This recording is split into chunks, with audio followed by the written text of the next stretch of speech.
Good morning, everyone. Welcome to Pre-Market News and Views by Money Stocks. Today is Friday, July 12th, 2013. Thank you all for tuning in.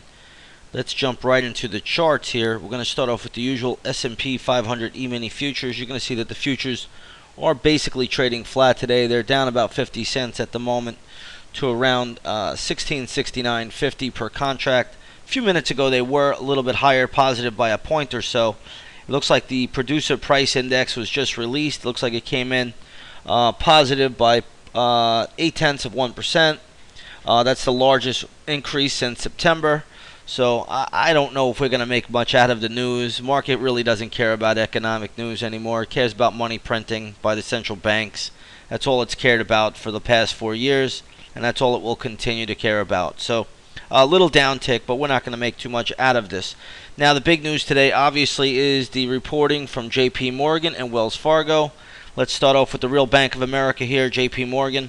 You'll see that the stock initially took a little move up, came back down, and now it's rebounding up a little bit. So actually trading higher from yesterday's close by about 30 cents or so, 40 cents. So we're not going to make too much out of this right now. Jamie Dimon, the CEO of JPMorgan Chase, will be appearing on CNBC a little bit later. I believe he's going to speak on there. So we'll see how the market reacts. But either way, these are the most loved stocks in the world. The biggest welfare recipients of them all. They get free money each and every day. And they appear to be holding up very, very well. Watch the financial stocks. They'll tell you everything you need to know. If they start to falter, then there's problems. If they don't, then the markets will hold up pretty much fine, and that's kind of the way it's been. The financial stocks are the stock market at this time. Take a look at Wells Fargo today. They reported earnings as well. They gapped up, sold off. Now they're right back up again. They're trading at Wells Fargo's trading at $42.40 a share. It closed at $41.89, so the stock is positive on the day. Neither report really was that great from JP Morgan or from Wells Fargo. They did make billions, no doubt about it, but they didn't really beat analysts' expectations by that much. In fact, JP Morgan really, I don't even think it, when you scout through the numbers, and I could care less about the numbers, to be honest, but they didn't really do all that exceptional. But either way, they're making boatloads of money, and they have access to boatloads of money, and that's really what it comes down to. So, again, Wells Fargo, JP Morgan are both holding up. Now, here's the other catalyst that's holding the markets up today, is dollar yen. So if you take a look at the dollar yen chart, you're going to see that dollar yen has steadily been rising. Today, the dollar yen is trading up 55, 56 cents.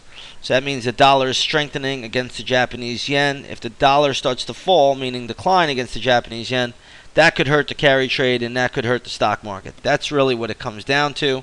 You also want to watch bond yields. Bond yields are very, very important, simply for the fact that if yields go higher, that will hurt the mortgage market, hurt the utility stocks. It will also hurt the real estate REITs, real estate investment trusts. So you want to be a little bit careful there. Right now, it looks like yields on the 10-year are around 2.55%. So yields have been pulling back from their recent high of 2.73%. But nonetheless, I ultimately think they will go higher. Looking at the Asian markets last night, you really had some wild action in the Shanghai. The Shanghai was down 1.64%. It looks like somebody came out, I think one of the Shanghai leaders came out and said we got to brace ourselves for economic growth of around 6.5%. They've been expecting 7.5%. But if you take a look at the Shanghai, and we'll move it over to the daily chart here so you can see it, pretty good little decline. Whoops. Let's get that daily chart in there. There we go. Pretty good little decline. That's around 1.6%. And as we said in the Asian Express report over the weekend, that was a pretty good resistance level up there around the 2090 level. Was very, very good resistance, and sure enough, that was where it went. So it's pulling back. We're going to have to watch for pattern next week, and that'll tell us more. But the Shanghai index should not be discounted. It should be followed and watched closely because China is not only an exporting country, but they do now consume a lot of goods. So, you have companies in China that companies like Yum Brands, General Motors, they're all highly affected by the Chinese consumption. So I don't think traders should discount that at all going forward. All right, let's take a look at the other Asian markets. Nikkei was up last night. The Bombay Sensex Index, which was India, up 1.43%. So that's a decent move. Watch for some strength in the Indian ADRs today if the U.S. markets are up. If the U.S. markets are weak, I don't think we should watch for any real major movement. But if the U.S. markets are strong today, the Indian ADRs could be in play. So keep that on the radar going forward. Over across the pond in Europe today, we do have the German DAX up 1%. The French CAC 40 is only up 0.2%. The London FTSE, which England can print their own money, that's up about make it almost 0.4%. And then you look at Milan, which is down about 0.4%. That's Italy, FTSE MIB. And then you have the IBEX 35, which is Spain. That is getting hit today, down 1.13%. Problems again brewing in Portugal. So keep that on the radar. Portugal is becoming the new Greece. Now there's chatter that Portugal will be looking to leave the European Union. So it's amazing. But Greece is now, got another bailout last week, but Portugal has to leave the Union. So it's pretty ironic, but it is what it is, and we have to just see how it all plays out. But it looks like Portugal government bond, at least the 10-year yields, are rising, and that is definitely putting some pressure on the European markets. But the German DAX is really the most important, so I think traders should watch the German DAX going forward. Keep an eye on the U.S. dollar index today. Today the U.S. dollar index is getting a bid. That is moving higher by about 34 cents at the moment. It had a big sell-off yesterday. Right now, though, it is catching a bid. Stronger dollar will put some pressure on gold. Gold this morning is down about 8 points to 1273, but it did have a big move yesterday, so not really a shocker to see gold a little bit on the weaker side today after such a big move yesterday. Oil is on the rise today. Oil is up 71 cents. Light sweet crude is at 105.62 a barrel. The USO, which is a good proxy for light sweet crude, trading at 37.36 at the moment. So again, oil is showing a little bit of strength. Oil sold off sharply yesterday, but today is rebounding a bit, and we'll see where it finishes up by the end of the weekend. Looking at a few stocks here in the news today, Valero is getting hit pretty sharply. You take a look at Valero.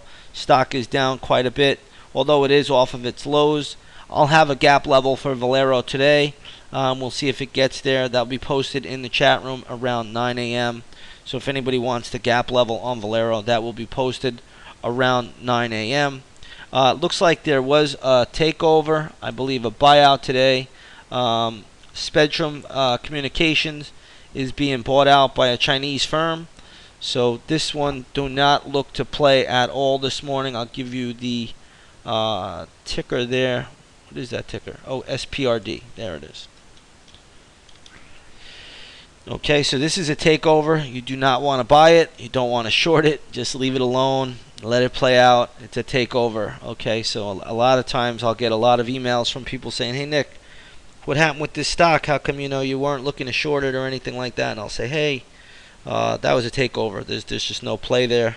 It's going to get bought out. There's no volatility in the name." So again, this is a takeover. This is being bought out by a Chinese firm today.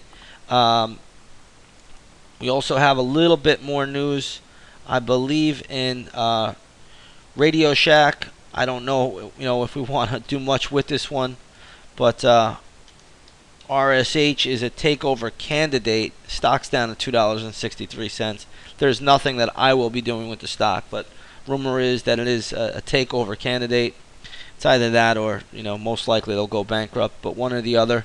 So again, I don't think there's a play there, so we'll just leave that alone. I think I've covered everything that I wanted to say today. With that, you will have 3 Fed governors coming out today to speak. So we'll see if they refute what Ben Bernanke just said the other day. But I think you have James Bullard, Charles Plosser, and then John Williams will be speaking, I believe, a little bit later. So again, just realize you do have 3 Fed governors that will be out speaking today.